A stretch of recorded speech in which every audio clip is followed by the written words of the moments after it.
Tervetuloa skrätsäämään. Tämän videon mä oon tehnyt ihan omien oppilaitteni pyynnöstä, koska he halusivat oppia tekemään tällaisen pelin, jossa tämä tausta liikkuu. Tämä on aika yleinen pelityyppi kaikista peleistä, mitä lapset nykyään pelaa. Eli mäpä näytän nopeasti, että mikä idea tässä on. Eli tämä on joulukalenteri osa 1, peli, jonka nopeasti tein niin kuin kokeillakseni, että miten tämä idea toimii. Eli katsotaan, miten tämä toimii. Eli tervetuloa joulukalenteriin. Sitten se kysyy, että mikä on toivelahjasi joulupukille. Ja sitten painetaan.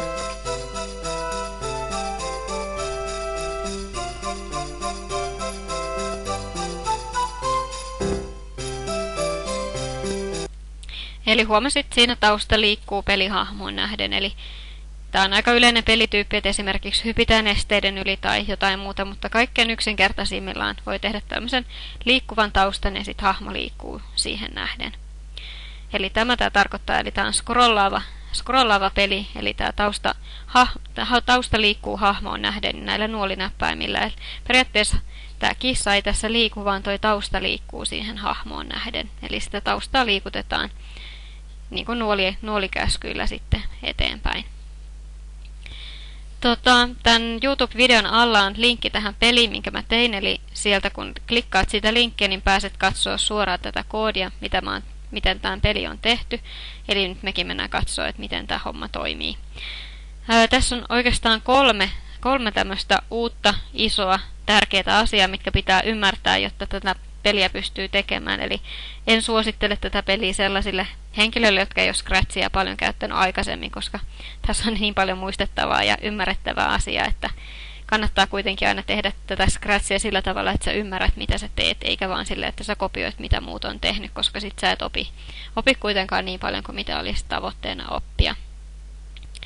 Eli perusideana tässä nyt pitää ymmärtää, kun tällaista peliä tekee, on se, että Scratchissa on 2 tällaista niin kuin kuvallista juttua, mitkä pitää osata erottaa toisistaan. Eli on näitä hahmoja, eli näitä peliukkeleita, ja sitten on erilaisia taustoja. Eli uuden taustan sai lisättyä täältä vasemmasta alareunasta, ja uuden hahmon taas sai lisättyä täältä. Esimerkiksi täältä kirjastosta, tai piirtää itse, kummankin voi piirtää itse. Niin tämä perusajatus, mikä erottaa nämä 2 asiaa toisistaan, on se, että ainoastaan näillä uusilla hahmoilla, eli spriteilla, on liikkumiskäskyt. Eli ainoastaan ne sä voit koodata liikkumaan. Eli tätä taustaa, mitä täällä esimerkiksi valmiita taustoja täällä on, niin niitä sä et voi liikuttaa siinä pelin taustalla, mikä olisi tässä pelissä se idea, koska niillä ei ole liikkumiskäskyjä ollenkaan. Vaan sun pitää tosiaankin tehdä uusi hahmo. Ja uusi hahmo piirretään näyttämään tämmöiseltä taustalta. Eli siis piirretään hahmo, joka onkin tausta. Sitten niin kuin visuaaliselta ilmeeltään, eli ulkoasultaan. Eli luot uuden taustan luomalla uuden hahmon. Eli luo uusi hahmo tästä kohtaa, piirrä uusi hahmo. Ja sen jälkeen voit piirtää tällaisen ihan perustaustan. Nyt mä esimerkiksi olen tähän ekaan ruutuun tehnyt tällaisen valkoinen lumihanki ja sitten on tämmöinen taivas, jossa on lumihiutaleita. Ja sitten mä kopioin sen näihin kaikkiin muihinkin, eli ihan vaan kopioimalla. Tuli 5 samanlaista taustaa. Sitten jokaisen niistä mä klikkasin erikseen ja piirsin sitten eri hahmoja niihin taustoihin. Jotta sitten saadaan vähän vaihtelua sinne, ettei se vaan mene kiinni valkoista lumihankea tai jäätä pitkin, vaan sinne sitten sai vähän vaihtelua myös mukaan. Ja toinen tärkeä asia sitten liittyykin näihin taustoihin just, eli siis näihin hahmoihin, jotka tässä tapauksessa toimii taustoina. Pitää ymmärtää käsite pikseli. Ja pikselihän on siis pieni kuvapiste. Tuossakin esimerkiksi näkyy 1 pienen pikselin verran, eli tuonne pieni piste, eli se on kuvan pienin tämmöinen osatekijä, eli kuvan pienin osa, ja se on nimeltään pikseli. Ja tämän kuvan, tämä pelikentän leveys on 480 pientä kuvapistettä, se näkyy itse asiassa tässäkin, eli 480 on tämä leveys, ja korkeus on 360 pikseliä. Eli aina kun kuvat zoomataan lähemmäs päästään tälle pikselitasolle, eli tämä on kuvan mittayksikkö oikeastaan, eli digitaalisesta kuvasta puhutaan aina niin kuin pikseleistä siinä kuvan mittayksikkönä, että montako pikseliä, että kuinka iso se kuva on, sen se kertoo.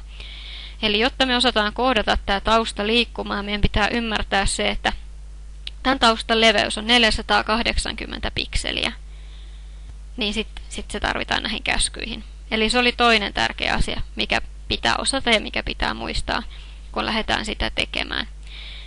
Ja sitten vielä yksi semmoinen isompi juttu, mitä kaikki ei välttämättä ole käyttänyt, on se, että luodaan uusi muuttuja. Eli tarvitaan nyt uusi muuttuja, jotta voidaan liikuttaa sitä taustaa. Ja uusi muuttuja luodaan täältä tietokohdasta, eli tästä tee-muuttuja. Ja englanniksi tämä pelityyppi, missä tämä tausta liikkuu, on nimeltään scroll, niin kuin scrollaava peli.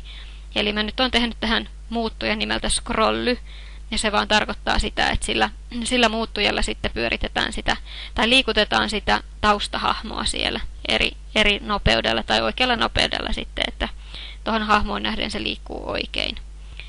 Eli sellainen pitää tuosta tee-muuttujakohdasta luoda.